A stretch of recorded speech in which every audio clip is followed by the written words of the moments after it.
प्रकाश का परावर्तन अध्याय में हम आगे बढ़ते हैं। अवतल दर्पण द्वारा प्रतिबिंब किस प्रकार से बनते हैं इसके बारे में हम सीख रहे थे। इसमें तीसरा केस है, जब वस्तु वक्रता केंद्र C पर रखी हो तो उसका प्रतिबिंब कहाँ बनेगा। अवतल दर्पण है ये MN, इसका ध्रुव, फोकस और C वक्रता केंद्र है। वस्तु AB जो कि वक्रता केंद्र पर ही रखी हुई है, इसका प्रतिबिंब किस प्रकार से बन रहा है, चलिए इसे समझते हैं। AB से के पॉइंट A से जो प्रकाश की किरणें जा रही हैं तो उनमें जो मुख्य अक्ष के समानांतर किरण है वो परावर्तन के बाद में फोकस से होकर गुजरेगी और दूसरी किरण जो कि फोकस से होकर जा रही है वो परावर्तन के बाद मुख्य अक्ष के समानांतर हो जाएगी। ये दोनों परावर्तित किरणें एक दूसरे को इस बिंदु पर प्रतिच्छेदित कर रही हैं। तो AB का जो प्रतिबिंब है B' A' वो वक्रता केंद्र पर ही बना आपको दिखाई दे रहा है। प्रतिबिंब की स्थिति क्या है, वक्रता केंद्र C पर प्रतिबिंब बनेगा, वस्तु के ठीक बराबर होगा प्रतिबिंब और वास्तविक तथा उल्टा होगा। चलिए चौथे केस में चलते हैं। जब वस्तु वक्रता केंद्र C तथा F के बीच में कहीं रखी हो तब अवतल दर्पण किस प्रकार का प्रतिबिंब बनाएगा। यह अवतल दर्पण है MN, इसका ध्रुव, फोकस और वक्रता केंद्र। वस्तु AB है जो कि आपको फोकस तथा वक्रता केंद्र के बीच में रखी दिखाई दे रही है। इससे होकर दो प्रकाश की किरणें जा रही हैं। एक किरण जो कि मुख्य अक्ष के समानांतर है, परावर्तन के बाद फोकस से होकर गुजरेगी और ये यहाँ आ रही है।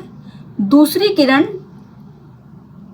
वक्रता केंद्र से होती हुई तथा वस्तु से होती हुई दर्पण से यहाँ पर टकरा रही है और चूंकि ये वक्रता केंद्र से होकर आ रही है इसलिए ये उसी पथ पर वापस चली जाएगी।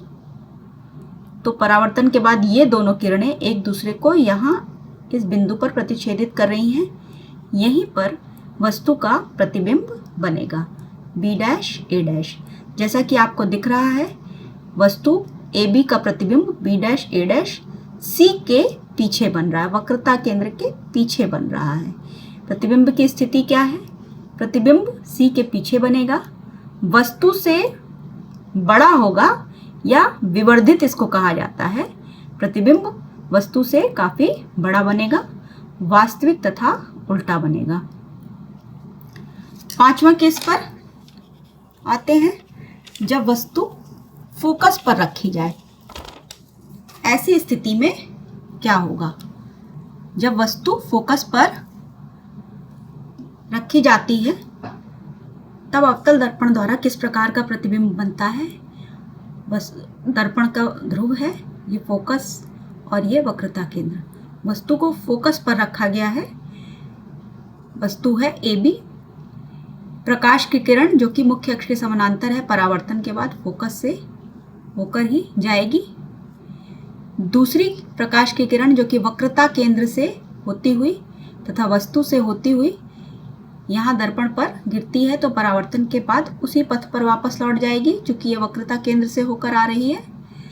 दोनों किरणें एक दूसरे को कहीं पर भी मिलती हुई प्रतीत नहीं हो रही हैं या ये अनंत पर जाकर कहीं मिलेंगी।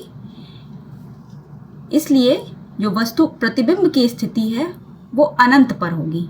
प्रतिबिंब कहाँ बनेगा, अनंत पर बनेगा, अत्यधिक विवर्धित होगा, काफी बड़ा होगा, वास्तविक तथा उल्टा प्रतिबिंब बनेगा।